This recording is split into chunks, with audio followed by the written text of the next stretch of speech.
Bonjour à toutes, bonjour à tous. Moi, je souhaitais remercier Réseaupédia et également l'IREPS, en fait, de nous avoir conviés à cette table ronde, d'avoir convié PSFP pour échanger autour de l'accompagnement et l'interaction parents-enfants. Puisque PSFP s'intéresse effectivement au soutien des familles et accompagne d'un côté les parents et de l'autre côté les enfants, et vous verrez comment. Donc PSFP est déployé en France sur deux versions par le CODES 06, la structure à laquelle j'appartiens, qui est un comité départemental d'éducation pour la santé et qui appartient au réseau de promotion de la santé des IREPS, je dirais, défini différemment pour le coup dans notre région, en région PACA. Alors il existe un PSFP 03 qui n'est pas encore arrivé en France, qui n'a pas été adapté, et il existe aussi des PSFP de tranche d'âge plus élevées. Alors mon propos va s'articuler autour de 3 points. PSFP, donc comment ça marche concrètement. Effectivement, vous allez voir avec toutes ces présentations de qualité que vous avez eues ce matin, qu'on vient vraiment illustrer effectivement tous les propos de façon opérationnelle. On verra les résultats et nous parlerons rapidement de son processus d'implantation ici.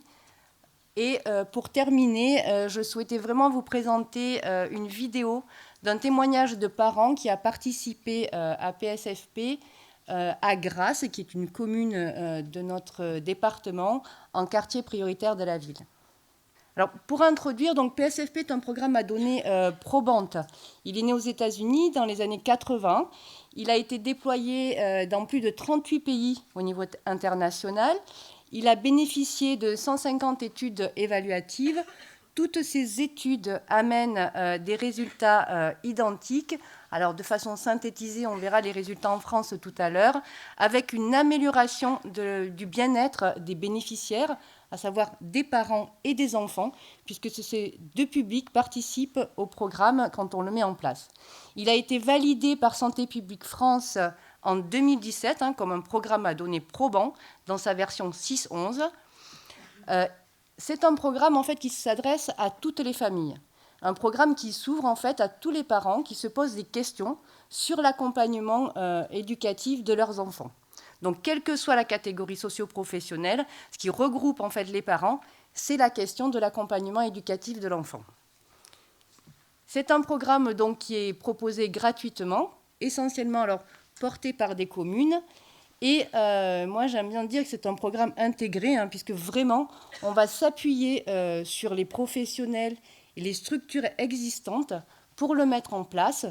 On fonctionne par transfert de compétences vers l'autonomisation. Alors, vous verrez à la fin de ma présentation des développeurs locaux et également après des professionnels sur le terrain pour pouvoir dupliquer, autant de faire que de besoin, ce programme en fonction de leurs possibilités. Alors, PSFP est un programme psychoéducatif. L'objectif, c'est vraiment de renforcer les compétences familiales. On va travailler sur le renforcement des compétences psychosociales du côté des enfants. On va valoriser et soutenir les parents et les compétences parentales.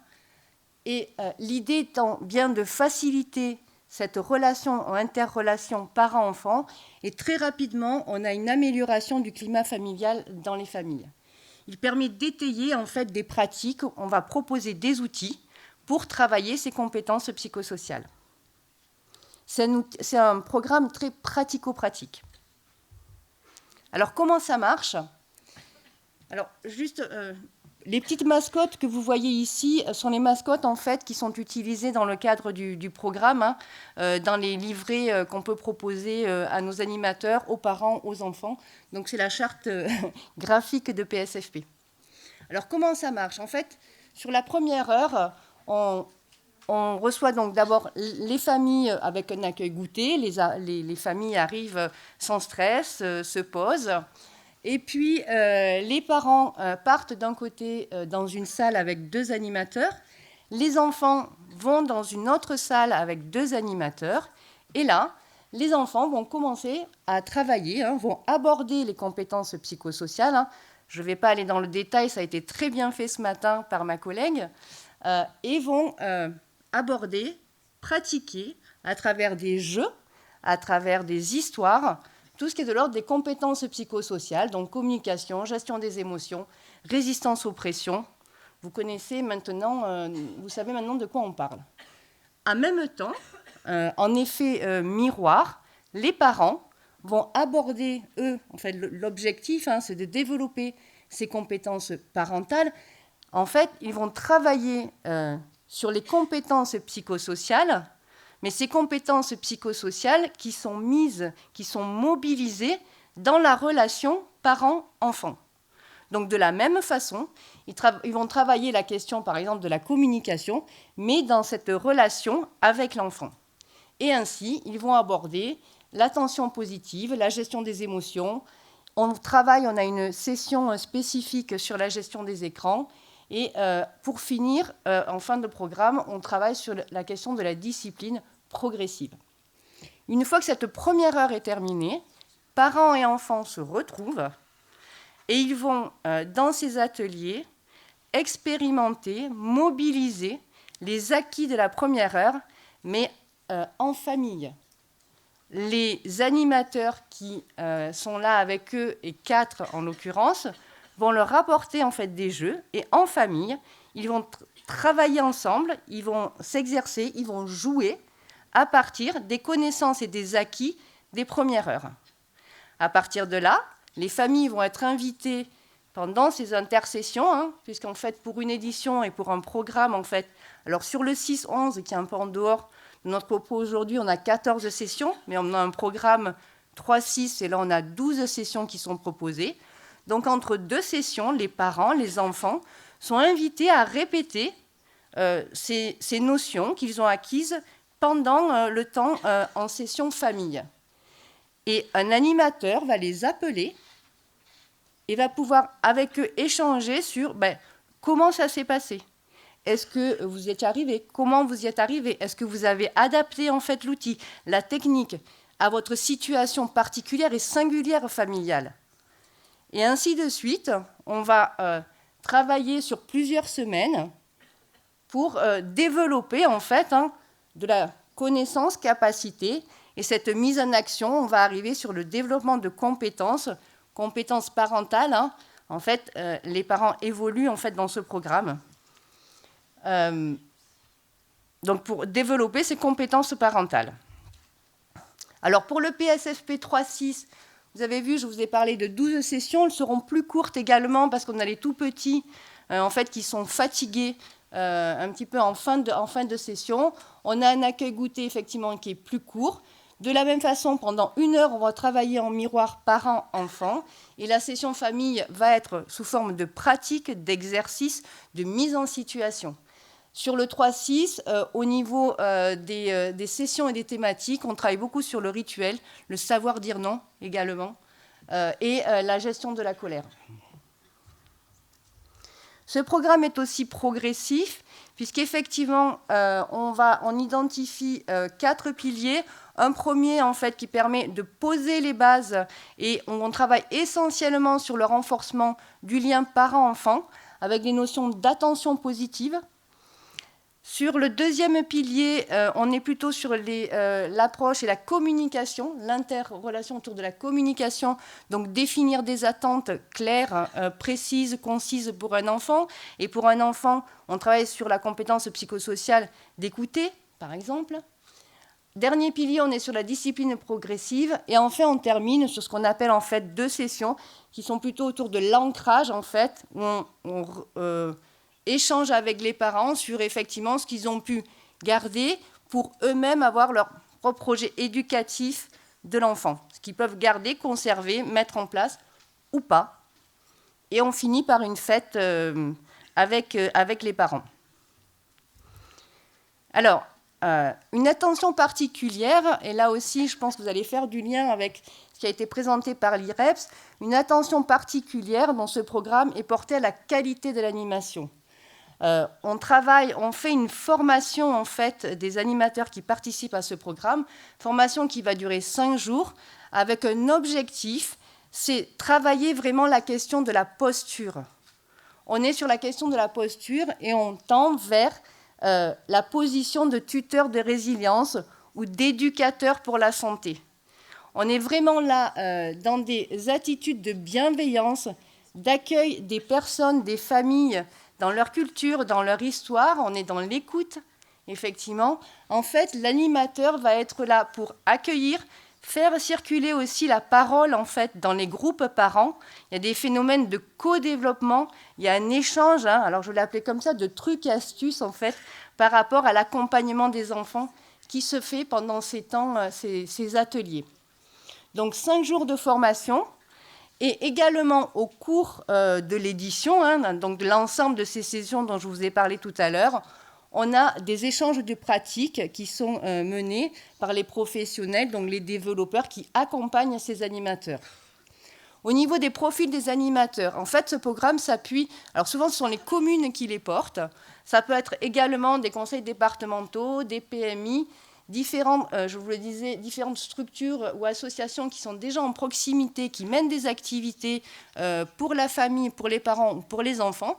Donc on va avoir ces profils d'animateurs qui seront des métiers de l'éducation populaire, des éducateurs de jeunes enfants, des infirmiers, des enseignants aussi qui participent à PSFP.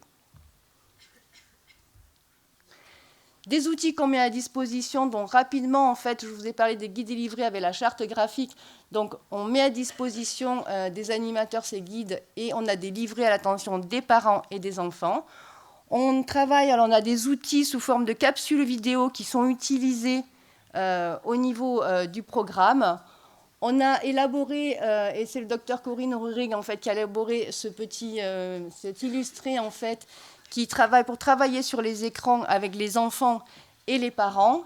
Et puis, depuis le début d'année, vous pouvez trouver sur le net en fait une plateforme ressources numériques qui s'appelle Clé Parentalité PSFP, où on a des espaces grand public avec de la ressource qui est proposée dans la philosophie PSFP, promotion de la santé, et puis également des espaces dédiés qui sont ouverts aux professionnels et aux parents qui participent au programme. Pour la petite histoire de PSFP en France, donc je vous disais, née aux États-Unis dans les années 80, c'est une psychologue, Carol Kunfer, qui l'a élaborée dans le cadre d'une étude, dans le cadre de la prévention des addictions auprès de familles, de parents et d'enfants qui utilisaient des substances psychoactives. En 2010, en fait, Santé publique France identifie le programme et souhaite le mettre en place ici au niveau national. Il le confie au docteur Corinne Rurig, qui a travaillé dessus, l'a adapté en France pendant plus de 10 ans. Il a été réévalué par Santé publique France et évalué efficace, donc programme à données probantes ici sur notre territoire. En 2017, Corinne Rurig a travaillé sur la version 3.6, ce qui nous permet aujourd'hui de déployer ces 2 versions. Et donc, on intervient aujourd'hui dans 12 régions françaises. Donc, voilà, on intervient dans 12 régions françaises. Actuellement, on est suivi à nouveau par Santé publique France. Alors, dans le cadre des données probantes, Santé publique France fait des réitérations en fait, de suivi et ils sont en train de vérifier si effectivement le déploiement se passe comme il se doit pour pouvoir avoir les résultats attendus. Alors, ces résultats... Donc, je vous les présente ici donc, sur l'évaluation d'efficacité menée par Santé publique France sur le 6-11. Alors, on est très content de montrer effectivement, déjà en termes d'assiduité des familles, parce que ça peut paraître long, 12, 14 sessions, toutes ces, voilà, et de faire venir les familles à l'ensemble de ces sessions. En fait, on a 73% d'assiduité des familles. Au niveau de la satisfaction, on est à 98%. Ce que vous voyez autour de la fidélité, puisque c'est un programme à données probantes, ce qu'on vérifie effectivement, c'est que les animateurs en fait, respectent la structuration et les contenus des sessions, puisqu'on sait que ces contenus et le déroulé en fait, pédagogique en fait, d'une édition, si ceci est respecté, donc c'est la fidélité au programme qui va permettre les résultats attendus, à savoir, rapidement posé ici, une diminution effectivement hyperactivité et troubles du comportement chez les enfants, un développement des compétences parentales dans l'accompagnement de l'enfant et notamment un engagement et plus de participation aux activités de l'enfant. Et dans certains pays, ils ont mesuré en fait une amélioration des résultats scolaires liés à l'engagement parental, une amélioration du bien-être des enfants et une amélioration de la santé mentale des parents. Au niveau du 3-6 ans, en fait, l'évaluation a été faite avec notre service, notre département de santé publique du CHU de Nice, sur les mêmes critères, effectivement, que l'avait pu le faire Santé publique France. Ici, on note des assiduités à 90%, avec des parents aussi très satisfaits. Et peut-être en différentiel, ce qu'on peut mettre en avant aujourd'hui, on parlait des écrans juste avant. L'oratrice parlait des écrans sur les petits, en fait. Et là, on a une diminution significative, en fait, du temps passé devant la télé pour les 3-6 ans. Comment le mettre en place? Donc, très rapidement, alors je vous ai parlé de développeurs locaux, de développeurs nationaux. Donc, nous sommes développeurs nationaux avec le CODES. On a des missions notamment de promotion et d'accompagnement en fait, de ce qui se passe sur le terrain. On va identifier ce qu'on appelle un développeur local. Il peut être départemental ou régional. On fait un choix de ce développeur en fonction effectivement de sa capacité, de son rayonnement en fait, sur un territoire. Puisque vous avez bien compris qu'on travaille, on est vraiment multi-partenariat. Hein. L'idée, c'est vraiment de s'appuyer sur ce qui existe. Et celui-ci va pouvoir identifier le porteur de projet. Alors, qui sont ces porteurs de projet? Je vous disais, en général, les communes qui vont se positionner pour mettre en place ce programme au sein de leur territoire, ou des Comcom, ou des CIVOM, par exemple. Hein, aujourd'hui, on est beaucoup sur ces dispositifs. On peut avoir aussi des structures associatives qui vont être intéressées à la mise en œuvre, vont être vigilants qu'il y ait tout ce partenariat autour, puisqu'on s'appuie vraiment sur le maillage et on a des professionnels qui sont très importants, puisque en fait, c'est ces professionnels qui sont à proximité des familles qui vont orienter les familles vers le programme. Il y a vraiment du réseautage et du maillage, en fait, de l'intégration de PSFP sur les territoires. Un programme, en fait, s'implante alors environ entre 9 mois et une année, voilà, selon en fait les étapes et je dirais la mobilisation qu'on peut faire et le temps nécessaire à chacun aussi pour mettre en place ce programme. Ce qui est important de souligner, c'est la mobilisation des partenaires, hein, où là effectivement, voilà ce que je vous disais, on va solliciter l'ensemble des partenaires du territoire à participer, déjà à être au courant que ce programme existe, à participer s'ils le souhaitent et aller un petit peu plus en profondeur. Et on va former, alors ce qu'on appelle nous un groupe expert, qui lui-même va être plus en connaissance du programme et pouvoir en parler aux familles en fait qu'ils rencontrent.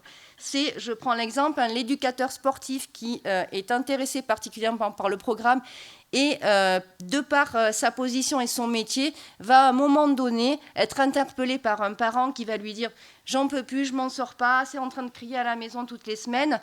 Et là, en fait, si ce professionnel a connaissance du programme, il va lui dire bah, « attendez, j'ai entendu parler d'un programme ».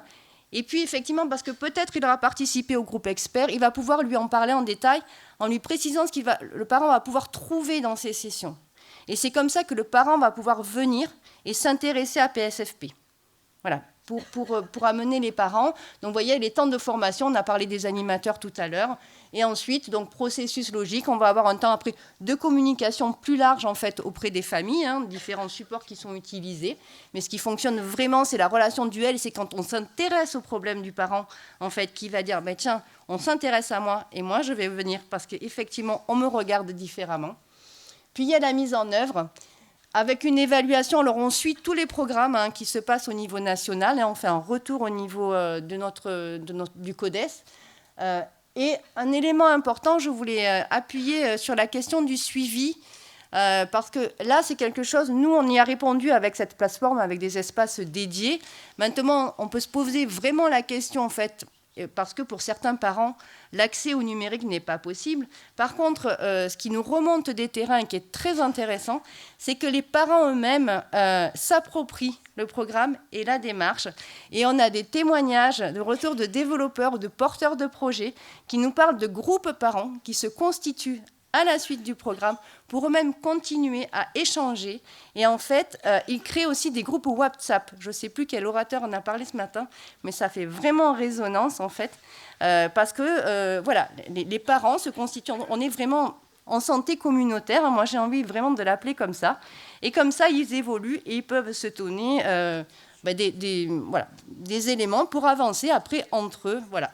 Les communes aussi se saisissent de ce qui se passe dans PSFP pour mettre en place d'autres ateliers sur d'autres thématiques, sur d'autres besoins qu'aurait le parent et qu'ils auraient pu identifier pendant ces sessions. Donc maintenant, c'est l'équipe de la PMI 44 et donc il va nous parler de la démarche Petit Pas Grand Pas, une expérience de Loire-Atlantique. Voilà, donc bonjour à tous. On passe pas sur le créneau le plus simple en fin de matinée. On espère capter votre attention jusqu'à la fin de notre intervention. Nous sommes là, Cécile Ogiso et moi-même, pour vous présenter la démarche Petit Pas Grand Pas qui a été menée depuis quelques temps sur le département de Loire-Atlantique avec les équipes de la protection maternelle et infantile. Donc il est important de rappeler un contexte quand même départemental et national, c'est-à-dire que ce genre de projet sur la prévention précoce, en fait, il s'inscrit quand même avec du partenariat, avec de notre collectivité, avec l'assurance maladie, la CAF et puis l'ARS, sur des contrats de partenariat en promotion de la santé et en prévention. Il y a aussi toute une contractualisation avec l'État, notamment dans le cadre de la stratégie nationale prévention-protection de l'enfance, ce qu'on appelle le plan Taquet, 1000 premiers jours. Et puis le plan pauvreté aussi, qui nous a permis d'avoir des moyens pour mettre en place cette démarche. L'historique du projet, ça commence il y a quelques années de ça, avec une recherche-action qui a été menée avec Santé publique France sur le territoire de Blain-Châteaubriand, avec une expérimentation PANJO, qu'on appelait, c'est un programme d'attachement et d'accompagnement pour les nouveau-nés jeunes parents. Notre département avait été sollicité, comme 11 autres départements en France, par Santé publique France pour participer à cette recherche. Et ce secteur-là, ce territoire-là avait été sélectionné car c'était un secteur rural, avec un désert médical, une population qui est peu mobile et de nombreuses VAD qui sont réalisées.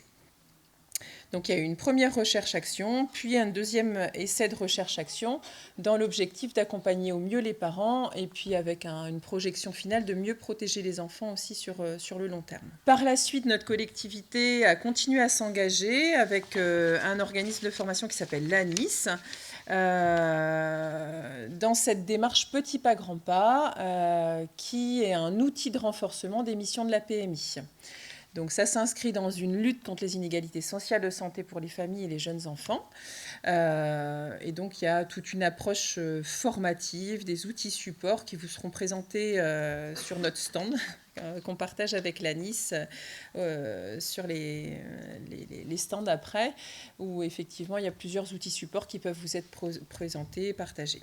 Voilà, l'idée, c'est de passer d'un modèle égalitaire à un modèle équitable. Alors peut-être que cette petite vignette illustrative vous parle, et ça rentre dans ce qu'on appelle ce concept d'universalisme proportionné, c'est-à-dire agir pour tous, mais avec des actions un petit peu plus importantes pour les populations qui en ont le plus besoin.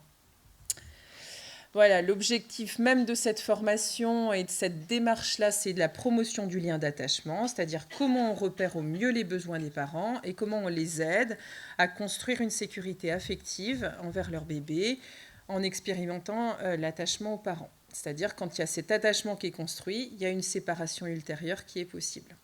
Donc comment on fait ? Pour les parents, ça consiste en un accompagnement par besoin, une démarche d'aller vers, un accompagnement de proximité, des visites à domicile. Et puis pour les professionnels, donc c'est passé par de la formation, des connaissances, des compétences. Donc ils sont accompagnés aussi sur leur posture professionnelle auprès des familles. Et puis il y a du temps de supervision qui s'inscrit aussi dans cette formation-là, dans cette démarche-là, donc avec un partenariat avec les secteurs de pédopsychiatrie sur notre territoire. pour accompagner au mieux les équipes. Donc voilà, c'est cette représentation qu'on peut faire alors soit avec des petites poupées matrioshka, là, comme vous pouvez voir ici, ou alors ces formes de bulles où effectivement, pour que le bébé soit sécurisé, puisse bien grandir, il faut des enveloppes contenantes autour de lui, donc les parents, les professionnels et de la supervision, et puis les institutions qui sont là quand même pour encadrer et puis mener à bien ce genre de projet. Donc pour mieux en parler, je vais vous laisser la parole à Cécile Ogiso, qui est puéricultrice et qui travaille sur un EDS à Nantes, qui va vous parler de son expérience avec une petite vignette clinique. Et puis pour tout ce qui concerne la démarche petit pas grand pas, les outils supports, la conduite du projet, on peut se retrouver sur le stand après avec ma binôme Christelle Chauvin et puis Julie Baudard, qui est directrice de l'ANIS. Je te laisse la parole, Cécile. Oui, je peux te donner ça. Ouais.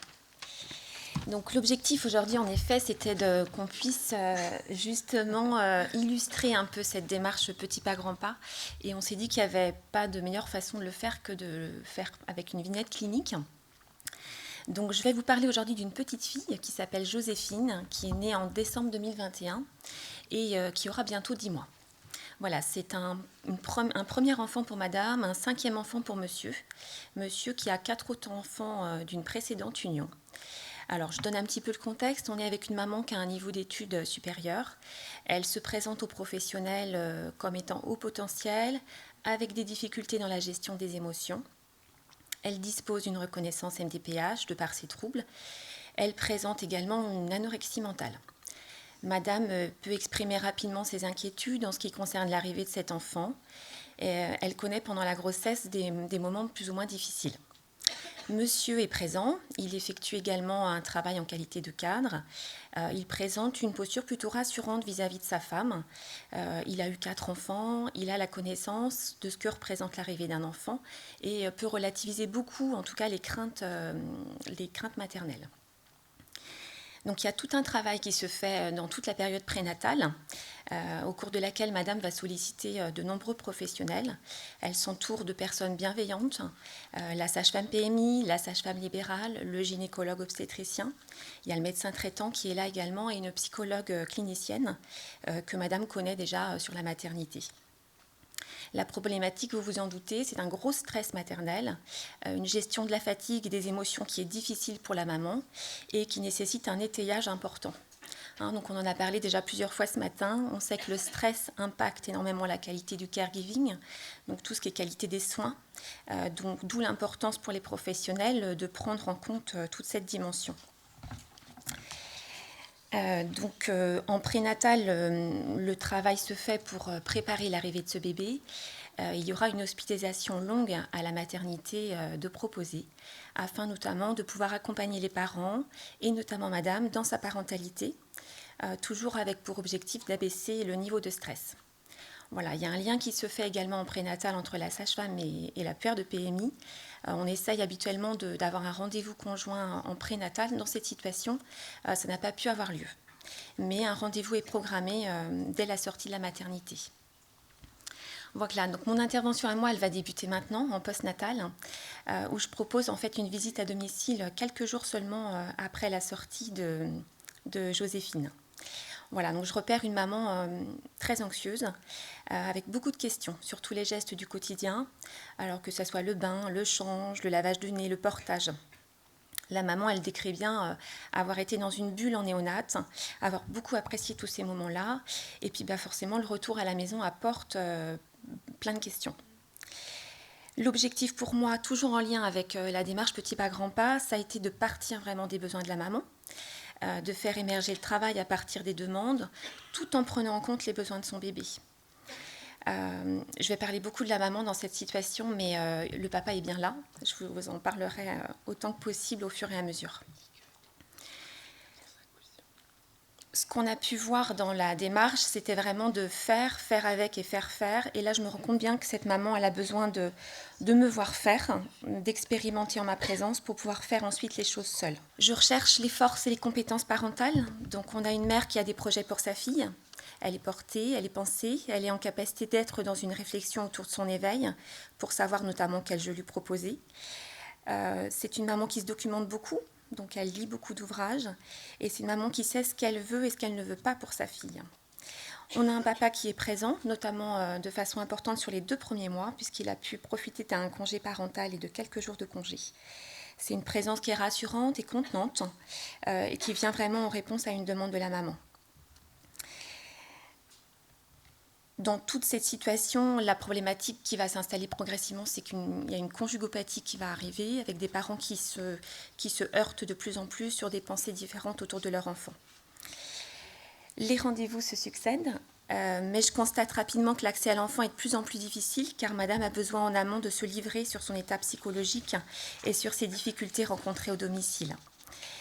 La maman est moins bien psychologiquement à ce moment-là, elle est de nouveau dans une anorexie, son état physique se dégrade, son état psychique également, et donc un suivi avec un psychiatre peut se mettre en place. Les professionnels sont inquiets, on est nombreux à intervenir dans cette situation à ce moment-là, la pédiatre de la maternité, le médecin traitant, la sage-femme libérale, la psychologue, la psychiatre et moi-même.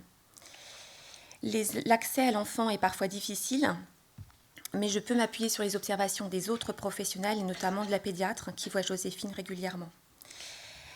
Il y a tout un maillage qui peut se faire avec chacun des professionnels, mais on sent bien que cette maman, il y a des choses qui sont très compliquées, elle a besoin d'une relation exclusive avec chacun des professionnels.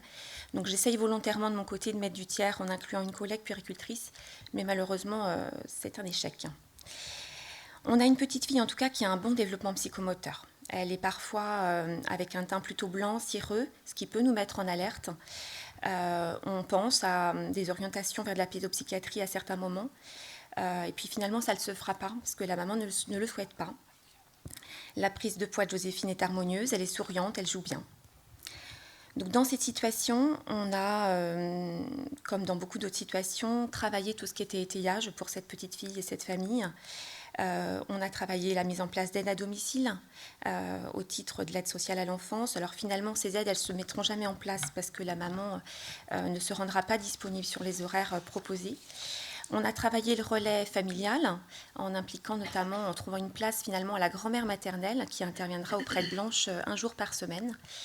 Et puis l'accueil en structure collective auprès de la ville de Nantes sous forme de demande d'accueil prioritaire. Et donc Joséphine ira finalement à la crèche 4 jours par semaine. À ces moments-là,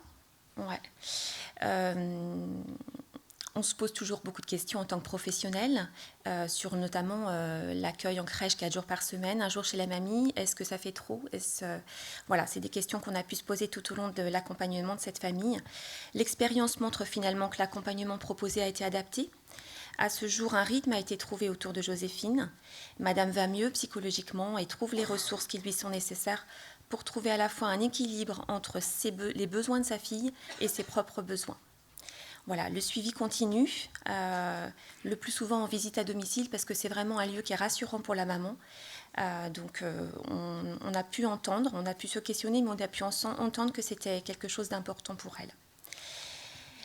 Et puis au long de ce suivi, on a des petits temps de supervision dont je vais reparler un petit peu tout à l'heure. Donc, petit pas, grand pas, ce qu'on voulait dire au travers... mais on n'a plus que quelques minutes. Au travers cette démarche, en tout cas, c'est que forcément, on a notre identité en tant que puéricultrice. Donc, la démarche a été plus un apport complémentaire. Prendre soin des parents pour qu'ils prennent eux-mêmes soin de leur enfant. C'est quelque chose dont on a repris conscience, en tout cas. Prendre conscience aussi de nos besoins en tant que soignants et c'est passé notamment par la mise en place de temps de supervision qui nous ont été très bénéfiques puisqu'on nous n'en bénéficions pas jusqu'à présent. Donc se dégager un peu de temps sur notre activité, c'est une richesse finalement pour prendre un peu de distance sur les situations qu'on accompagne. Voilà, donc c'est un peu ce que symbolise cette dernière image avec l'institution qui prend soin des soignants, qui peut alors prendre soin des parents et parents qui prendront soin de leur enfant. Merci. Merci beaucoup.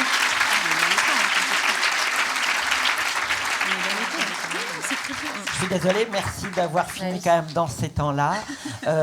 En tout cas, merci aux 2 présentations sur les renforcements des compétences psychosociales à travers ces 2 expériences. Et je vous invite à ceux qui auraient des questions pratiques à poser, puisque vous avez le stand de la PMI 44, si vous voulez vous rapprocher. Bonjour à tous, je suis ravie d'être avec vous. Merci beaucoup aux organisateurs de m'avoir invitée. Donc aujourd'hui, en tout cas, moi je vais vous parler des interactions précoces, avec l'idée qu'on puisse comprendre ensemble un peu de quoi on parle et puis comment les évaluer. Je vais répéter certaines choses qui ont été déjà dites ce matin, notamment lors de la première intervention, mais je ne pense pas que ce soit grave. L'idée c'est on parle de différentes places. Voilà, moi je vais peut-être parler de ma place de pédopsychiatre du mieux que je vais pouvoir. Donc pourquoi est-ce qu'on parle des interactions précoces? Alors, parce qu'il y a un constat déjà. À la naissance, le cerveau d'un nouveau-né, il pèse environ le quart de celui d'un adulte. Au cours de la première année de vie, le cerveau il va doubler de volume. Et ensuite, entre 3 et 4 ans, il aura triplé. Donc oui, effectivement, ça fait un peu cet effet-là. Mais ce qui va se passer, en fait, ma question, c'est comment est-ce que ça va se construire? Comment est-ce qu'on construit un cerveau? L'idée, ce qu'il faut comprendre, c'est que notre cerveau, il n'est pas mature à la naissance. Il va se construire en fonction de nos expériences, de nos rapports avec ce qu'on va appeler, et on en a beaucoup parlé, notre environnement affectivo-socio-cognitif. Je vous ai mis des petites images de ce que c'est que l'environnement pour un bébé. Donc vous voyez, c'est super positif, c'est plein de jolies couleurs, tout le monde fait des gros sourires, c'est merveilleux. On a une maîtresse qui est là pour éduquer les enfants, c'est formidable, sauf que on fait tous partie de la même équipe. Vous savez bien que c'est pas toujours comme ça. Et qu'effectivement, on a des enfants qui sont soumis à l'adversité, à l'usage de toxiques chez les parents, à des dépressions maternelles, à de la maltraitance. Enfin bon, vous connaissez, c'est la vie, quoi. La vie, c'est du stress, en fait. On en a parlé ce matin. Le stress, c'est un processus biologique qui est engagé par tout ce qui anime un être vivant et qui va le conduire à se défendre. En gros, la réponse au stress, elle utilise 4 grands systèmes. Nerveux central, nerveux autonome, neuro-endocrinien, immunitaire. On a encore une fois parlé de tout ça ce matin.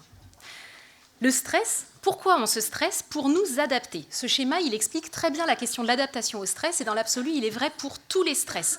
Je parle des stress psychiques, mais dans l'absolu, ce schéma-là, les entraîneurs sportifs le proposent aussi aux athlètes. Vous voyez, le stress, c'est j'ai un stresseur, je mets en place un système d'alarme dans mon organisme qui va me permettre de faire face à cet événement stressant et de mettre en place toutes mes capacités pour résister au stress. Malheureusement, on ne peut pas résister au stress ad vitam aeternam, et à un moment, on a ce qu'on appelle un système d'épuisement.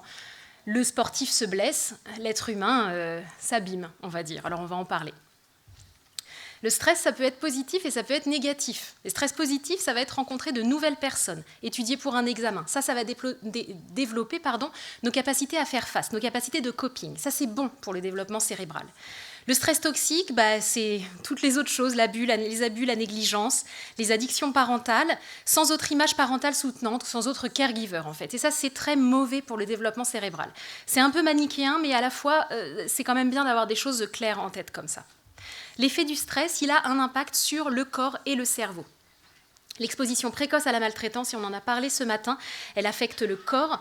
On le sait sur des cohortes de personnes qui ont vécu des choses douloureuses dans leur vie. Il y a plus de troubles neurologiques, plus de troubles musculo-squelettiques, cardiovasculaires, respiratoires, gastro-endocriniens et métaboliques. Mais l'exposition précoce à la maltraitance, à la négligence, elle affecte aussi le cerveau. C'est-à-dire qu'il y a davantage de pathologies psychiatriques à tous les âges de la vie. Et là, c'est tout le florilège des troubles psychiatriques, l'anxiété, les troubles de l'humeur, troubles de la perso, accroissement du risque d'état de stress post-traumatique tout au long de la vie. Moi, ce qui m'intéresse là-dedans, c'est, et encore une fois, Monsieur Strom en a parlé très très bien ce matin, je vais reprendre quelques-uns de ces éléments, ce sont les liens en fait entre l'extérieur et l'intérieur. Qu'est-ce qui fait que ce que l'on vit à l'extérieur va avoir un impact sur notre intérieur? Je vais commencer, je vais essayer parce qu'il faut bien choisir. Donc je choisis 3 points, l'architecture cérébrale, l'épigénétique, mais je passais très vite, on en a parlé ce matin et remarquablement, et le système endocrinien. Et puis tout le reste, et ça ce sera un peu une ouverture vers l'après. L'architecture cérébrale, c'est un point qui me semble hyper important pour comprendre justement comment l'extérieur interagit avec l'intérieur. Moi, j'utilise souvent une métaphore qui est celle d'une maison. Un cerveau finalisé, nos cerveaux, il faut vous imaginer, prenez la métaphore d'une maison. Mon cerveau, là, finalisé, c'est une maison. Pour construire une maison, vous savez bien qu'on a besoin d'un plan. Le plan de votre maison, de ma maison, c'est mon matériel génétique, c'est votre matériel génétique. Et ensuite, pour construire une maison qui va résister aux intempéries, qui va être solide, qui va monter haut, etc., dans laquelle on va pouvoir mettre plein de choses, il faut des fondations. Les fondations de votre maison, de notre maison, ce sont vos interactions précoces avec tout l'environnement auquel vous allez être confrontés. avec l'idée que le développement cérébral, c'est 2 phases. Une première période en intra-utérin, qui est la production de neurones, 100 milliards, et leur positionnement au sein du cerveau. Ça, c'est de la 10e semaine de grossesse vers la fin du 5e mois. La seconde période, elle commence elle aussi in utero, du 6e mois de la grossesse, mais par contre, elle va se prolonger bien après, mais vraiment, vraiment bien après.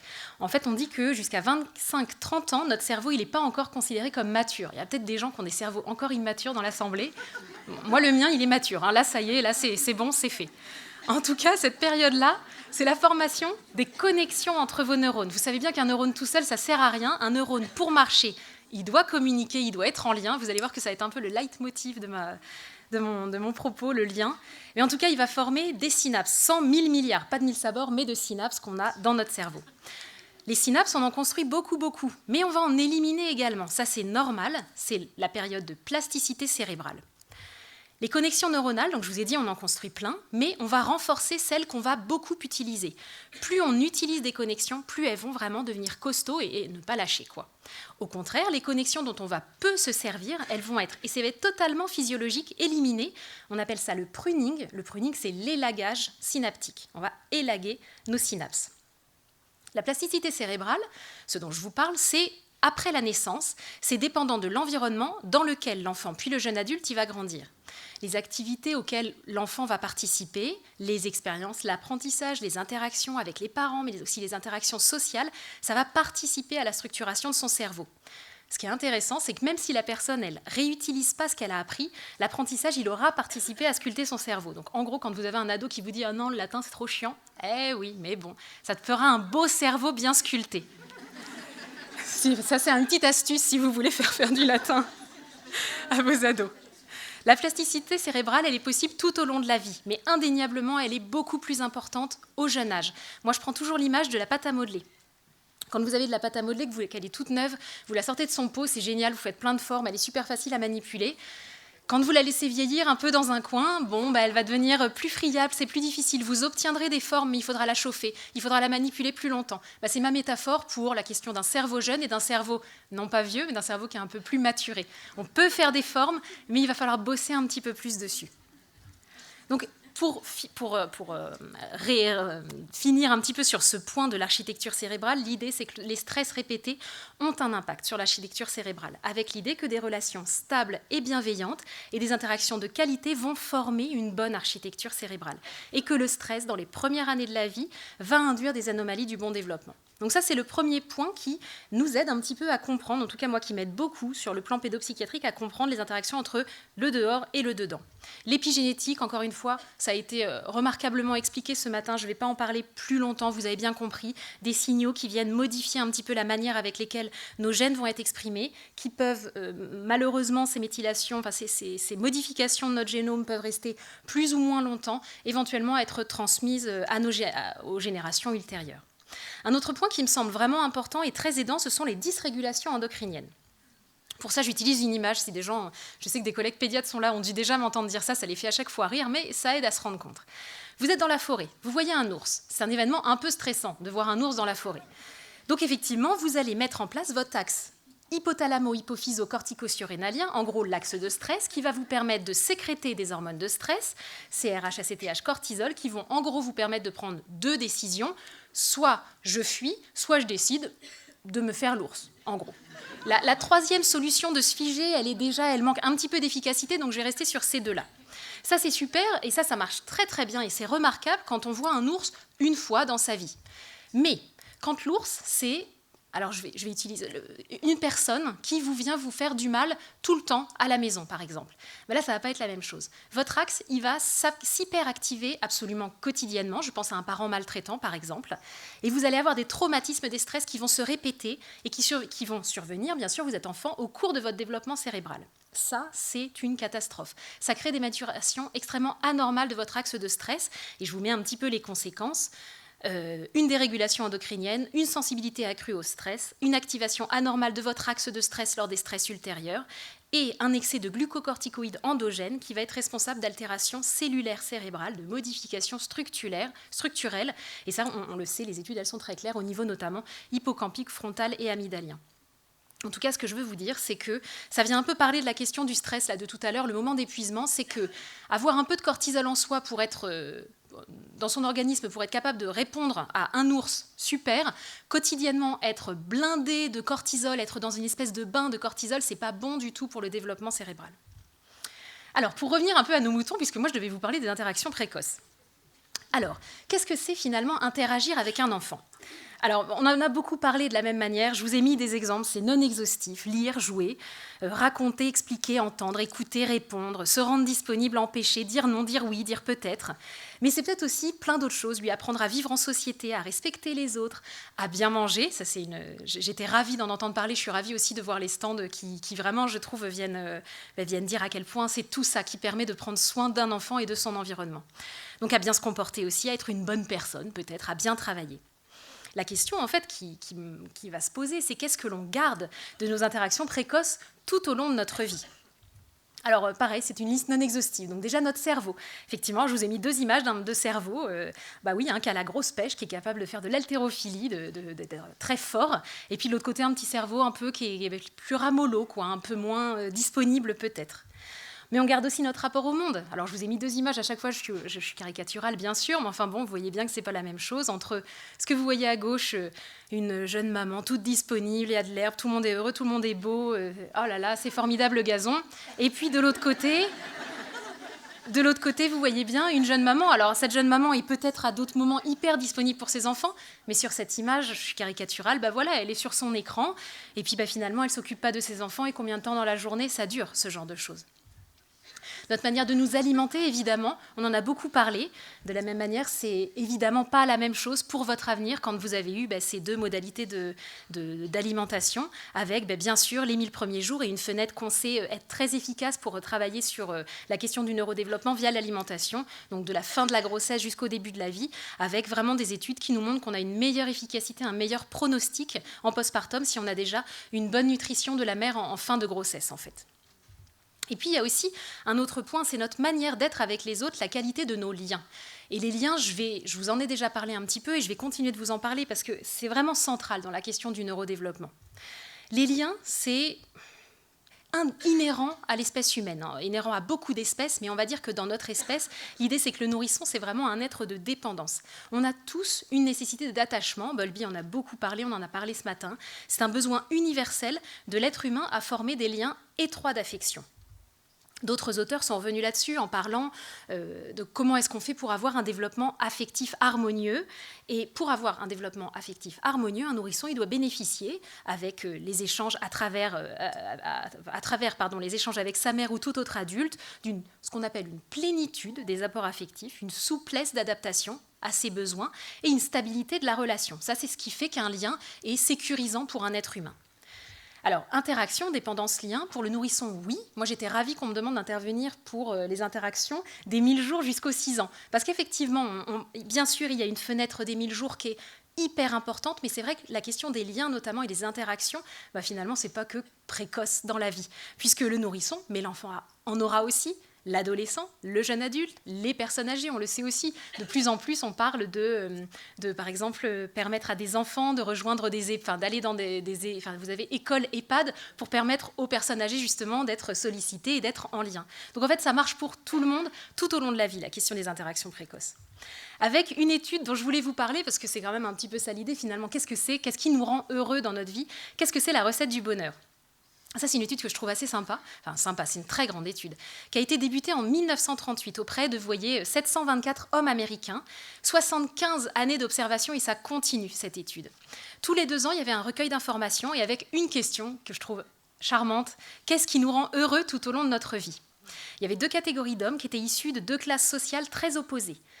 Vous voyez 300 hommes environ de 2e année de faculté d'Harvard qui partiront pour servir dans l'armée ensuite, et puis 456 jeunes hommes du quartier le plus pauvre de Boston. Et là, en fait, c'est assez chouette puisque c'est pas le travail, c'est pas la célébrité, c'est pas l'argent. Selon l'étude, pour être heureux dans la vie, il faut s'entourer. C'est-à-dire qu'expérimenter la solitude semble toxique, que les personnes les plus heureuses sont celles qui sont le plus en contact avec leur famille, leurs amis et la communauté. Dans les liens, privilégiez plutôt la qualité à la quantité. Ça ne sert à rien d'avoir un nombre de proches très important. Ce qu'il faut, c'est le genre d'avoir une belle relation avec eux et le genre de relation que vous entretenez avec eux. L'autre chose, c'est bâtir des relations durables. Pour se prémunir de la démence, notamment, le mieux est d'entretenir de longues relations qui perdurent dans le temps. Les disputes, en fait, sont saines et les relations n'ont pas à être lisses. L'important, c'est qu'elles reposent sur un socle solide. Je vous laisse cogiter, je vous laisse méditer à ça.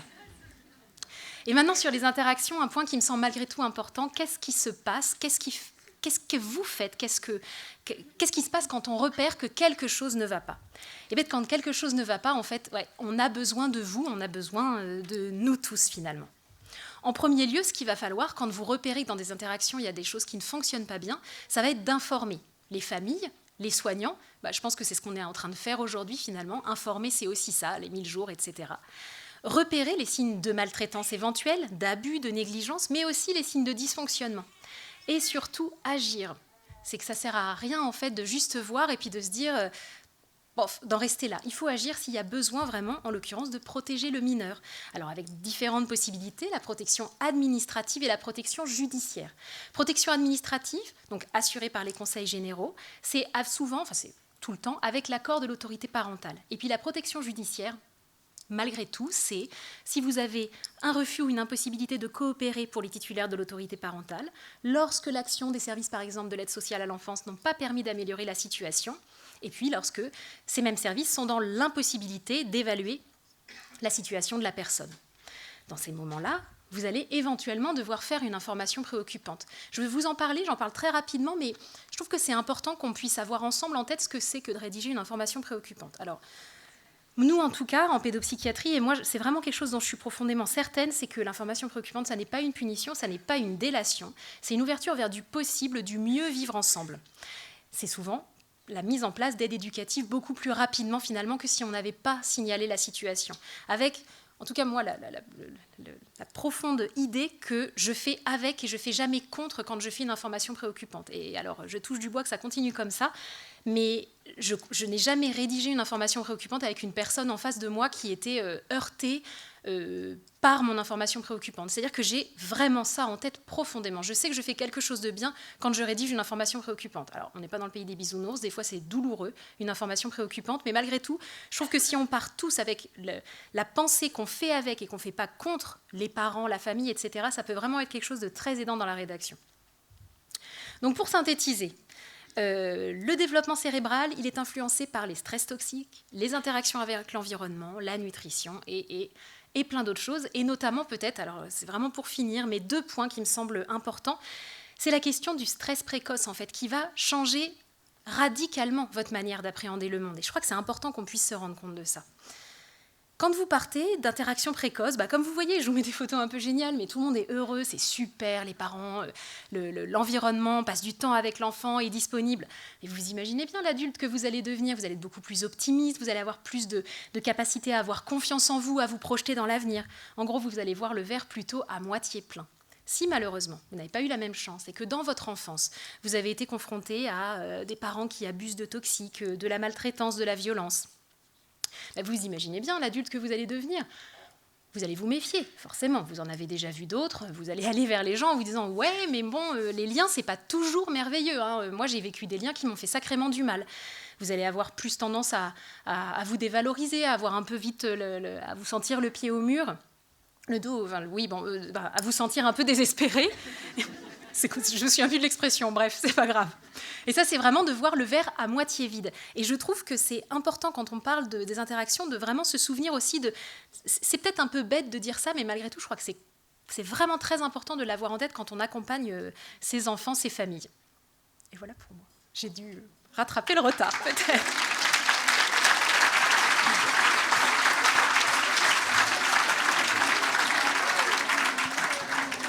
Bonjour à tous. Alors, en effet, nous allons vous parler d'un programme d'éducation pour la santé auprès des parents. Alors, c'est mieux vivre ses émotions de parents et aussi mieux vivre les émotions de ses enfants. Alors, le cadre, le contexte... Alors, moi, je suis médecin de santé publique dans le service de santé publique du CHU de Nantes. Et c'est vrai que depuis 2 ans, on a élargi nos missions pour développer des projets de promotion de la santé et d'éducation pour la santé. Donc voilà, on le fait dans ce cadre du hall santé, dans notre unité promesse pour promotion éducation santé. Ce qui est sûr, c'est que là, je suis en train de sécréter, moi, du cortisol. J'ai pas envie de fuir, j'ai pas envie de vous voir comme un ours non plus, mais je le sécrète bien.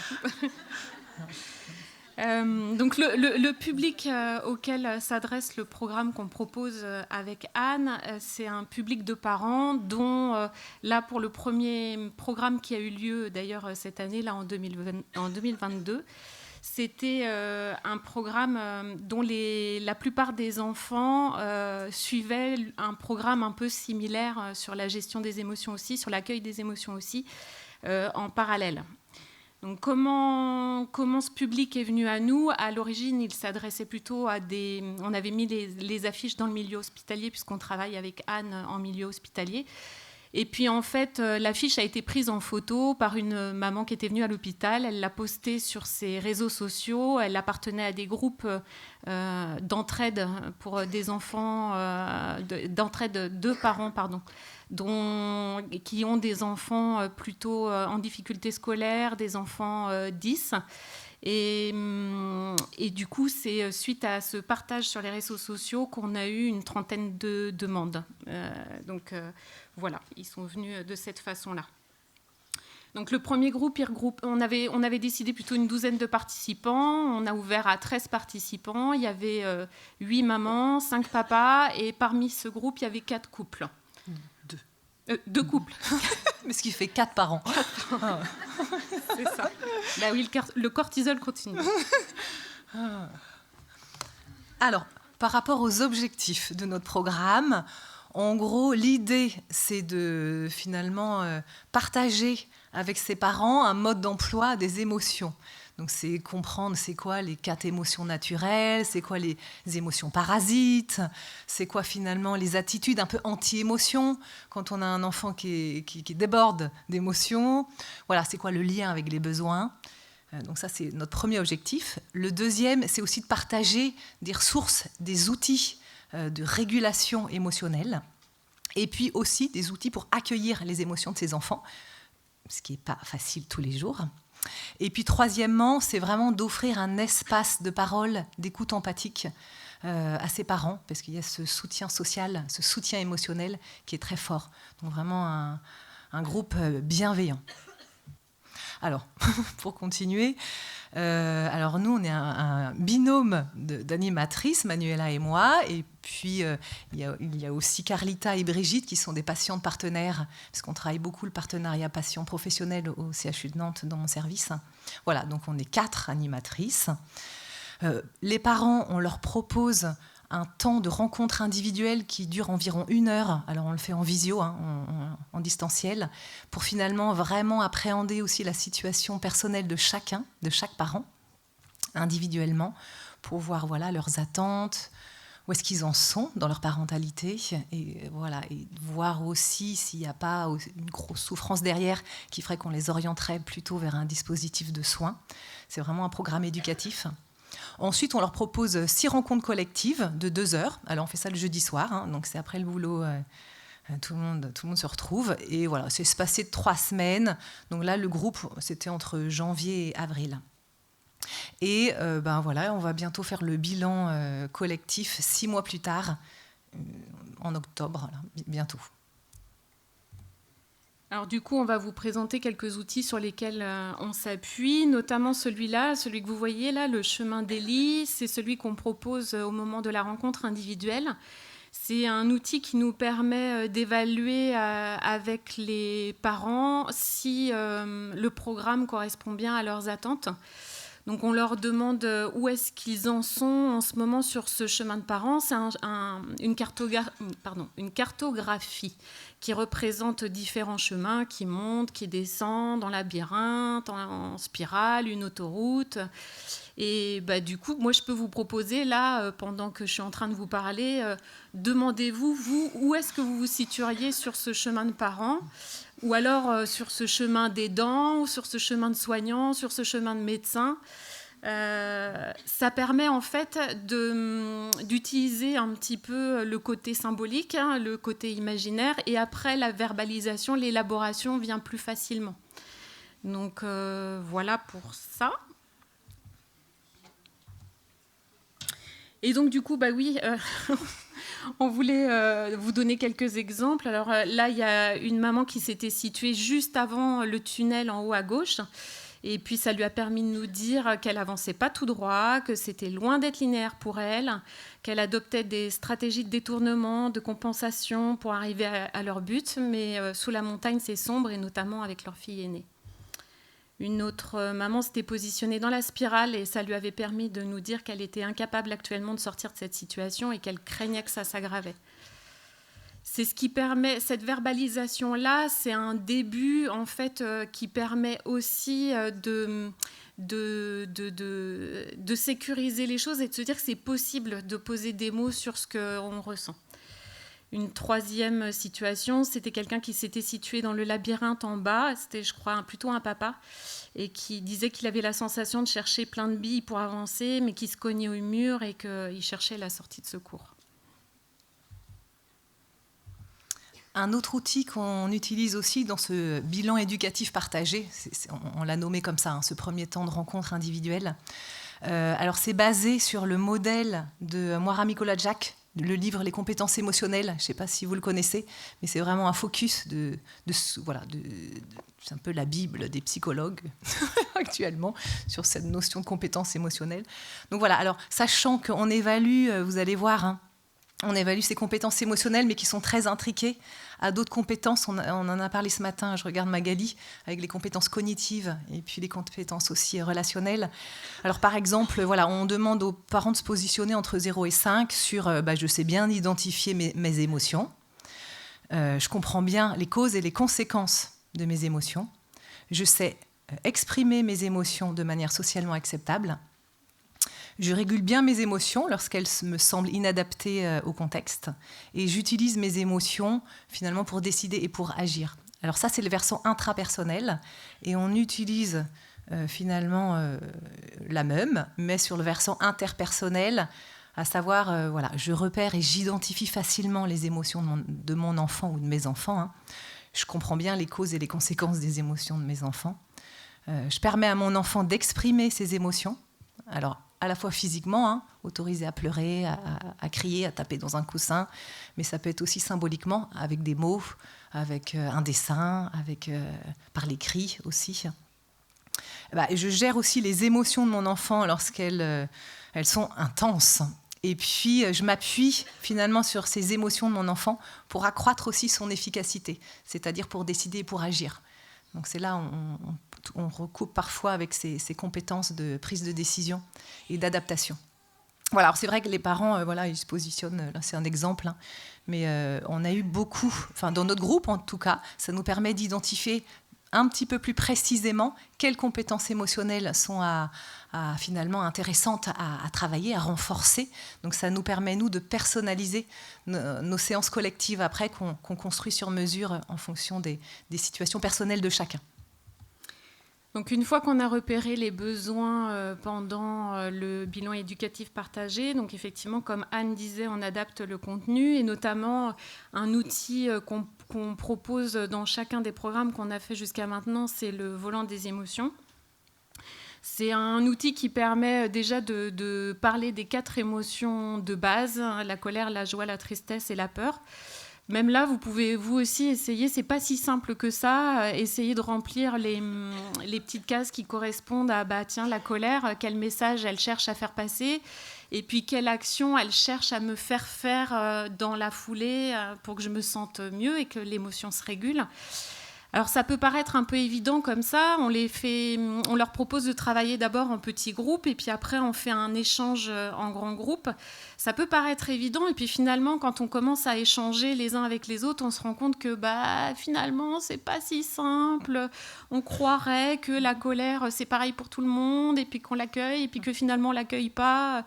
Ce qui est super chouette en fait dans le temps collectif, c'est que ça permet, je trouve, je fais le lien avec ce que disait Elise Requin tout à l'heure, Ça permet de parler de ce qui est un peu toxique pour les enfants, mais qu'on met en place en tant que parents et qu'on ne fait pas exprès de mettre en place, mais qu'on met quand même en place parce qu'on est le fruit de son histoire et qu'on fait avec ce qu'on sait faire. Et puis, ça permet aussi d'échanger sur les ressources. Et comme on est plusieurs, ça permet d'échanger nos ressources et de se rendre compte que c'est un petit peu à la fois différent, mais à la fois pareil chez tout le monde. Voilà. Et donc, du coup, après... C'était ça, ouais, voilà. Après, on fait un temps commun où on essaye de délivrer malgré tout quelques messages, mais pas du tout dans quelque chose de descendant, plutôt dans... On rassemble les informations qu'on vient de collecter et puis on redonne les informations importantes. Avec la même pédagogie finalement qu'en éducation pour la santé et en éducation thérapeutique. Voilà, on est vraiment dans un apprentissage en petits groupes, avec des outils. C'est vrai que là, du coup, après les avoir fait réfléchir, on leur montre la vidéo « Tout le monde s'en fout » sur les émotions, qui apporte quand même quelques éléments de réponse. Et voilà, donc ça se fait vraiment dans un partage... Je ne sais pas si vous connaissez Et tout le monde s'en fout. C'est des petites vidéos qui se trouvent sur YouTube qui sont super. Elles abordent plein de thèmes différents sur les émotions, sur l'estime de soi, sur le mensonge. C'est des choses à regarder seul ou à regarder avec les enfants et ça donne de l'ouverture aux échanges. On a voulu aussi vous présenter un outil de régulation émotionnelle parce qu'à chaque séance, on leur présente un outil différent de régulation émotionnelle parce qu'on sait qu'une ressource pour une personne ne marchera pas forcément pour tout le monde et que c'est vraiment, il y a un peu cette quête à trouver les ressources qui conviennent à chacun. Et c'est vrai que le stop, c'est un outil simple et qui est assez facile à s'approprier. En tout cas, on constate que autant les parents que les enfants, ils se l'approprient assez vite. Alors, pour vous le faire un peu en mode raccourci, voilà, c'est l'idée du S, c'est stop. En gros, j'arrête de faire ce que j'étais en train de faire. Je me mets un peu dans ma bulle. Et puis, ensuite, le T, c'est le temps. Je prends un temps de respiration. Ça fait du bien. Voilà, on se pose un peu, on respire. Et puis le O, c'est une fois que j'ai un peu respiré, je peux observer. Alors, du coup, observer quoi ? Mes sensations, la bouche un peu sèche. Ça a du mal à passer. Voilà, un peu de fatigue. Voilà. Et ça peut être des signaux agréables ou des sensations aussi désagréables, des douleurs, des tensions. Voilà, en tout cas, d'être réceptif à ça. Et puis aussi émotionnellement, c'est quoi aussi dans le cœur ? Enfin, en tout cas, est-ce qu'il y a des sentiments ou des émotions qui sont là ? Et des pensées, voilà, c'est quoi qui me traverse l'esprit, là, toutes les pensées qui peuvent venir. Et après, l'idée du P, c'est l'idée de pleine présence et aussi de plein d'accueil. Il y a cette notion d'accueillir tout ce qui vient, mais avec grande bienveillance. Et que même si c'est des choses désagréables qu'on n'aimerait pas ressentir ou qu'on n'aimerait pas penser ça, parce que c'est de se dire « Ok, j'accueille tout » et... Voilà, donc ça, ce stop, il passe bien en général. On le fait ensemble en séance et c'est vrai qu'il y a quelque chose qui fait que de le faire en collectif, déjà ça fait un peu ancrage en fait parce qu'il y a du stress à échanger sur la situation de chacun et ils se rendent compte, il y a un cas concret qui montre que ah oui, en fait, plutôt que je m'hyperactive ou que je cherche à anesthésier, en fait, quand je me pose, c'est plus facile d'observer ce qui se passe et surtout, ça change quelque chose. Ça change déjà quelque chose. Après, dans les autres séances, voilà, ils expérimentent la cohérence cardiaque, ils expérimentent sur petit bambou, parce que peut-être la crise de calme, voilà. Et puis, on leur fait aussi découvrir avec Emoticart, il y a 15 stratégies de régulation émotionnelle et du stress qui sont décrites avec même un petit scan là, qui permet d'avoir une vidéo. Donc voilà.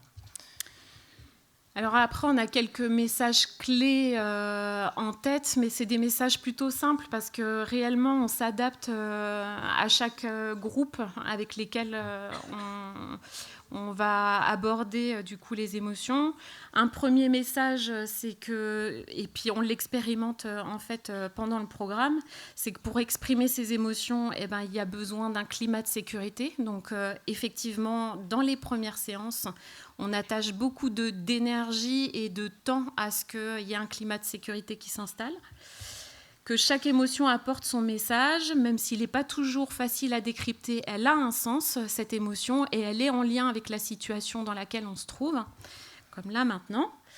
Mais ça va mieux déjà. Qu'il est nécessaire d'accueillir l'émotion. Effectivement, j'ai bien vu, quand je vous l'ai dit, déjà, il y a quelque chose qui s'est posé en moi, et ça me fait du bien de ne pas le vivre toute seule et de vous le partager. Donc, attends, ça a été trop vite. Et voilà, si exprimer ces émotions, c'est ce que j'ai fait, c'est déjà un outil de régulation, et je me mets en lien avec vous, je ne reste plus toute seule avec mon émotion. Alors ensuite, peut-être pour vous, en tant que professionnel qui travaillez avec des gens, avec des parents, alors c'est vrai que notre message serait spontanément de dire, il n'est pas forcément nécessaire d'être expert non plus, on ne se positionne pas, nous, comme expertes en émotion, pour pouvoir en parler et partager des ressources. Après, c'est vrai que tout de suite, on amène nos incompétences aussi personnelles. Alors ça détend tout de suite l'atmosphère, voilà, sur les trucs qui ne vont pas, avec aussi nos enfants. Et voilà, donc il y a vraiment une horizontalité aussi dans notre manière de faire. Et c'est ce qui fait que ça marche aussi. Il n'y a vraiment aucun jugement. Et voilà, on instaure vraiment un climat de très grande bienveillance. Et puis, voilà, pour vous, en fait, il existe une multitude d'outils pédagogiques, de ressources qui sont extrêmement... ces outils sont bien faits. Alors, je reparle de l'IREPS, qui a une pédagothèque incroyable, qu'un centre de ressources, si vous allez sur le moteur de recherche, là, sur tout ce qu'ils ont. Donc, c'est vrai que si on ne se sent pas non plus hyper compétent par rapport aux compétences psychosociales, c'est vrai que de se familiariser déjà avec un outil, une technique, ça permet d'y aller petit à petit. Et après, c'est aussi l'histoire de rencontres et de partenariats. Nous, on serait ravis de travailler avec la Maison des adolescents ou bien travailler avec des PMI ou à l'école des parents. Enfin, vraiment, on est assez ouverte. En fait, il y a plein de choses à construire ensemble. Et voilà. J'ai envie de finir sur le sourire du groupe. On a eu beaucoup de plaisir dans ces moments-là. Ils ont eu beaucoup de plaisir. Et j'ai entendu plusieurs fois le groupe WhatsApp qui a été créé. Là aussi, c'est un groupe qui a créé son groupe WhatsApp parce qu'ils avaient besoin et envie d'échanger entre eux. Et ils se sont vus aussi en dehors des séances. Et voilà, il y a une vie après ce groupe-là. Voilà pour nous ce qu'on avait envie de vous partager. Merci beaucoup. Merci beaucoup d'avoir tenu le temps. Ça nous laisse le temps pour des échanges. Donc, je vous invite peut-être à venir vous asseoir, Élise également. Alors peut-être moi je vais commencer une question qui va vous concerner finalement toutes les trois pour rebondir sur la présentation d'Élise dans un premier temps où tu nous parlais bien des interactions là ou du manque d'interaction. Et donc finalement quand on repère ce manque d'interaction, là, la mère sur son téléphone ou pendant qu'elle donne le bib ou quelles sont les clés pour aborder ça sans aller tout de suite dans le négatif. Oui, alors c'est une vraie bonne question parce que le risque en fait c'est le risque, c'est la culpabilisation des parents. Et ça, c'est plutôt malheureux, des parents ou de l'environnement, des caregivers. Et c'est ça qui est à éviter. Alors après, quelle solution ? Essayer de l'aborder d'une manière la moins culpabilisante possible, en plutôt essayant d'amener justement du dialogue, de l'échange autour de ce qui se passe et j'essaie de réfléchir à des situations cliniques en même temps et il me revient, alors c'était avec un ado, mais à la fois c'est intéressant, je trouve. Je suis en entretien familial avec une famille, le papa, la maman sont là et l'adolescent est en face de moi. C'est des parents qui ont des conflits parentaux et la jeune vient elle va pas bien. Et les conflits parentaux sont vraiment une part très importante de son malaise, dans ce qu'elle me dit. Bon, l'idée, c'est d'essayer de l'aborder quand même à un moment, mais finalement, les parents ont vraiment déroulé un tapis rouge, puisqu'ils se sont mis en fait à se parler, et c'est rapidement devenu hyper conflictuel. Mais alors là, moi, j'ai pris aussi conscience de la gravité de la situation, puisqu'en fait, j'ai été évacuée complètement. C'est-à-dire que ni moi, ni la jeune n'existions à ce moment-là, il n'y avait plus personne. Je vois la jeune fille face à moi qui se déconfie complètement, et donc je me suis juste permise de regarder la jeune, de dire son prénom, et en disant « c'est pas facile, hein ». Ça a arrêté les parents. Et on a pu en parler. Et pour le coup, ça a permis de ne pas être dans de la culpabilité parce que j'ai tout de suite remis la jeune au milieu de la situation, je l'ai interpellée, elle m'a regardée en disant « bah oui, des fois c'est dur » et je suis arrivée vers les parents en essayant d'éviter de leur dire « bah oui, vous prenez la tête devant votre fille, c'est n'importe quoi ». Mais plus, ça n'a pas l'air facile entre vous et effectivement, je vois bien que quand vous êtes envahi par vos émotions, c'est difficile et vous avez du mal à ce moment-là il n'y a plus grand-chose qui existe autour. Et finalement, même si au début c'était un peu touchy, on a quand même réussi à aller vers, en tout cas, le désamorçage de certaines situations. Effectivement, je reprends vraiment ce que vous disiez, j'ai la sensation que ce qui peut être intéressant aussi, c'est peut-être parfois d'exprimer ce que ça nous fait ressentir. En l'occurrence, je crois que je me suis permise à ce moment-là de dire, bah oui, parce qu'on n'était plus trop là, quoi. J'ai parlé avec la jeune, parce que ça me donnait cette sensation-là. Et souvent, quand on part comme ça, c'est pas trop mal, et après d'essayer peut-être aux parents eux-mêmes de s'exprimer sur ce qu'ils ressentent, sur ce qui se passe, pourquoi vous êtes sur votre portable, des fois j'en ai marre, ah bah oui, expliquez-moi pourquoi vous en avez marre, etc. En tout cas, j'ai pas de réponse univoque parce que c'est très difficile, mais essayez tout le temps d'aller avec une profonde bienveillance vers les gens pour éviter justement la culpabilité, parce que si vous culpabilisez, en face, vous aurez les personnes vont être hyper bloquées, éventuellement dans de la colère, et vous n'allez pas vous en sortir, quoi. Parfois, moi, j'ajouterais d'avoir l'occasion d'évoquer cette problématique avec le parent sans son enfant. Oui. Parce que c'est vrai qu'il ne faut pas oublier que le parent doit se sentir compétent pour continuer à être bienveillant auprès de son enfant. Oui. Et parfois, c'est difficile ça peut être vécu comme un peu jugeant, alors surtout avec les ados, je suis mais également aussi avec les petits. Là, effectivement, c'est ce qui se passe en séance. Là, il n'y a pas les enfants qui sont présents. Donc, c'est aussi un espace, quelque part, presque de décharge. On peut dire, bah oui, mon gamin, là, je l'aurais bien foutu par la fenêtre. Et il n'y a pas de jugement, parce que, quelque part, on sait qu'on a tous traversé ça à un moment donné. Donc, oui, ça, c'est important aussi, ouais. Et on le voit aussi dans ces temps individuels, où chacun, mais même hors couple, chacun... la mère comme le père a ce temps pendant 1 heure de parler de son rapport à la parentalité. Donc là, il nous livre aussi énormément de choses. Donc des fois, même à la fin, ils nous disent « Ah, mais en fait, j'ai pas l'habitude de parler de moi. » Et puis là, j'ai dit quand même beaucoup de choses. Enfin, je pensais pas que... Voilà, donc ils prennent conscience aussi de l'importance que ça peut prendre et que ça peut être une vraie difficulté. Oui, ça, je suis vraiment d'accord. Je suis complètement d'accord avec tout ce que vous avez dit. Effectivement, je pense que vraiment prendre soin des parents, c'est prendre soin par procuration de l'enfant de toute façon, et qu'il nous faut des parents en bonne santé. Je suis souvent à leur dire, c'est vous qui connaissez le mieux votre enfant. Mais oui, donc c'est vous qui allez être ceux sur lesquels on va probablement le plus s'appuyer pour prendre soin de lui, quoi. Le commentaire qui m'est venu quand tu disais, Anne, qu'il ne fallait pas être professionnel pour apprendre à donner des conseils ou gérer les émotions. C'est vrai qu'on dit que on n'a pas besoin d'être professionnel pour faire un massage cardiaque quand on a quelqu'un qui fait un arrêt devant nous, et on forme les gens finalement très tôt à ça. De plus en plus, on est sensibilisé aussi aux soins de premier secours en santé mentale. Est-ce que finalement, il faut qu'on se forme au premier secours en gestion des émotions? Est-ce qu'il y a des choses, des outils comme ça Alors, il y a de la pédagothèque, mais je pense qu'elle est très riche. Est-ce que vous avez 2-3 petites choses? Je sais qu'il n'y a pas de recette, mais... Alors, effectivement, il y a quand même des connaissances en fond. Alors, pour ma part, je suis infirmière en addicto, mais j'ai aussi fait une formation en gestalt thérapie, donc ça m'a aidée. J'ai fait une thérapie moi-même aussi. Donc, j'ai effectivement des connaissances, mais je crois que ces connaissances-là, elles servent de fond pour avoir l'assurance d'être dans cette pratique-là. Mais je dirais que plutôt, ce qui m'aide le plus, c'est d'assumer que je ne suis pas une experte dans la gestion des émotions. J'ai les connaissances, mais je ne suis pas une experte dans la gestion des émotions. C'est-à-dire que je ne comprends pas toujours ce que les émotions m'apportent comme message. C'est peut-être ça aussi qui fait que ça facilite les échanges avec les participants. Mais oui, il y a des formations quand même en dessous. Après, ce qu'on constate, c'est que parfois, dans les groupes enfants, parce que j'ai le retour aussi de Marianne Luçon qui intervient auprès des enfants, et on se rend compte que parfois les enfants, sur le volant des émotions, ils en savent plus que les parents. Et ça nous fait sourire, mais ça montre aussi que finalement, tout ce qui est fait à l'école, c'est vrai qu'il y a de plus en plus d'instit, même d'infirmières, de psychologues du RASED, qui font des interventions sur les compétences psychosociales auprès des enfants. Donc je pense finalement que ça diffuse. Donc ils ont quand même quelques notions de base par rapport à leurs compétences psychosociales.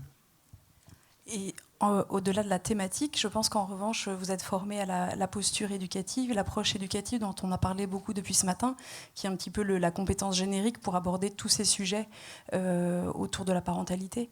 Et ça, en revanche, ça a vraiment un intérêt dans les équipes de soins d'avoir des gens formés à cette posture qui permet d'aborder du coup tout un tas de sujets, quand bien même on n'a pas les réponses scientifiques sur le sujet.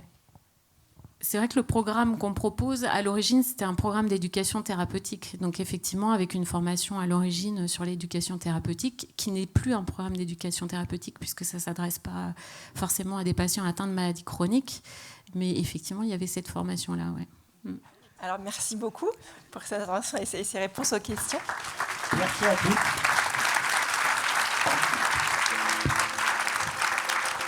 tous.